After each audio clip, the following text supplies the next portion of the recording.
Essa perspectiva, ela nos leva a um chamado que é quase que compulsório na alma.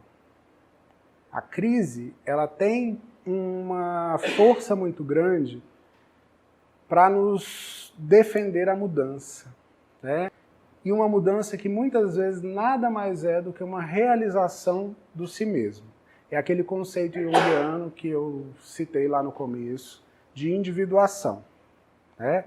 A individuação, ele é o caminho de enfrentamento que a gente tem para poder lidar e integrar os opostos que nos habitam. Difícil de pensar, vamos lá. Eu sou o João. Eu posso, a minha alma, ela tem uma força que é quase instintiva para me realizar enquanto João, para que eu possa ser o melhor João que eu poderia ser. Entre todos os Joões do mundo, não, comigo. É a realização da minha alma, dos propósitos que são mais intrínsecos e mais individuais dentro de mim. Esse é um processo que a gente vive ao longo da nossa vida, ele não se encerra, a priori ele se encerra na morte, né? Porque aí a gente já não tem mais o que integrar. Mas é pensar que quando eu vou viver esse movimento todo, aquele mal que eu falei lá atrás, quando eu falei de sombra, né? Aqueles aspectos diabólicos e do mal que a sombra, deixam de existir. Por quê? Porque eu vou entender que aquilo que eu julgava como mal faz parte de mim também. E aí a minha vida ela vira uma coisa inteira, não mais fracionada entre bem e mal, entre consciência e inconsciente. É claro que o conceito de individuação ele é um conceito utópico. Não tem como a gente pensar numa pessoa e falar assim, nossa, hoje eu acordei de manhã individuado. Não rola. Ele é um processo que a gente vai galgando, se dedicando, para que um dia a gente consiga chegar próximo dele.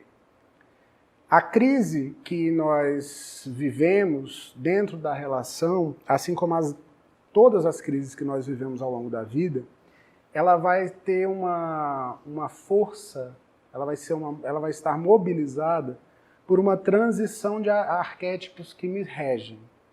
Então, por exemplo, quando uma mulher tem um filho, até então ela já tinha sido tocada pelo arquétipo materno porque ela teve mãe.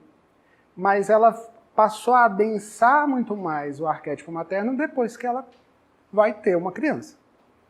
Essa transição de uma jovem mulher para uma mãe é uma mudança de uma força arquetípica que vai estar ali atuando. É fácil isso? Não, é um parto, né? O exemplo não foi de propósito, mas é um parto. É uma situação crítica, é uma situação que nos leva a uma série é a chegada de um novo que faz com que eu tenha que me readaptar à minha realidade. Muitas vezes o que a gente vê é que no desenvolvimento da nossa vida, no desenvolvimento da nossa história, nós vamos sendo chamados a mudanças e essas mudanças, num determinado ponto, elas são muito importantes. É o momento da passagem do meio, que é o momento em que ocorre grande parte dos divórcios, grande parte das separações, dessas separações mais longas e expressivas para a alma. É o momento em que eu me dou conta de que ao longo da minha vida, da primeira metade da minha vida adulta, eu criei um falso eu. Eu criei uma criatura que tinha que atender a várias demandas do mundo. Demandas de reforço de persona, do que eu tenho, dos lugares que eu fui, do que eu consegui desenvolver e tal. Esse falso eu, o Hollis coloca como como algo que atende muito às expectativas da persona, né? Ou seja, da forma como eu me situo dentro do coletivo dentro da sociedade e também ele tem como guia a projeção dos conteúdos parentais. É como se fosse o desligar-se, né, a oportunidade que a gente tem para se desligar ali dos conteúdos de pai e de mãe. Só que chega num determinado ponto que a gente chega no meio da vida. Supostamente no meio da vida, né, que a gente não sabe quanto tempo a vida dura, mas é o momento em que chega uma consciência de que agora o sol tende a se pôr, que ele já chegou no seu ápice e agora ele vai se pôr. Essa passagem do meio, que é o início dessa segunda idade adulta, ele vem como uma quebra de supremacia do ego, né, o ego que se achava, que foi se fortalecendo nessa primeira metade da vida adulta, a partir da persona e tal.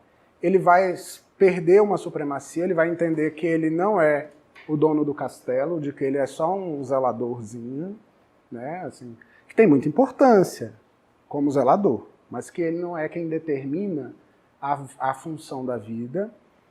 E isso também dá um novo significado para essa própria vida. Não é fácil, é um momento de crise mesmo, mas é um momento também onde nós conseguimos cobrar de nós próprios tudo aquilo que foi negado, que foi postergado ou que foi negligenciado para poder fazer crescer esse falso eu. É voltar a beber da fonte. Nisso, a gente vai perder muito dessa ilusão de imortalidade, de grandiosidade e de perfeição que o ego defende. Né? O ego acha que ele pode tudo. E aí nisso, essa passagem do meio, né? Essa crise da passagem do meio, serve para desestruturar essa ilusão. Ou seja, é como se a gente desse fim a um aspecto ruim da infância. A infância traz isso, né? A infância traz essa crença. Onde a gente também vai romper muito forte com as dependências, as relações que a gente espera de agentes externos para saciar a minha necessidade interna. E também, com isso, vai brotar dentro de nós um realismo muito maior sobre o tamanho da vida. Uma vida que não é mais super, onde o foco não é mais o querer do eu, mas o eu tem de se adaptar a um querer maior. É uma rendição. É aquilo que na autobiografia do Jung, ele traz a primeira frase dizendo que a vida dele é a história de um inconsciente que se realizou. Né? O que ele quis dizer com isso é que não é uma frase de soberba, é justamente o contrário. É ele falar que o ego teve de se submeter ao inconsciente, a uma coisa que é muito maior, que precisava se realizar e que se impôs para poder se realizar. A escrita dele é a escrita de uma pessoa quase que individuada, né? Não dá para a gente dizer isso porque, como eu disse, como ele mesmo disse, né, esse conceito é um conceito utópico, mas eu acho que essa frase é boa para ilustrar como é que isso se dá. Nesse realismo que a gente adquire nessa segunda metade da vida adulta, ele vai também chamar para as verdadeiras necessidades da nossa alma. Vai fazer acordar um mito pessoal da nossa infância.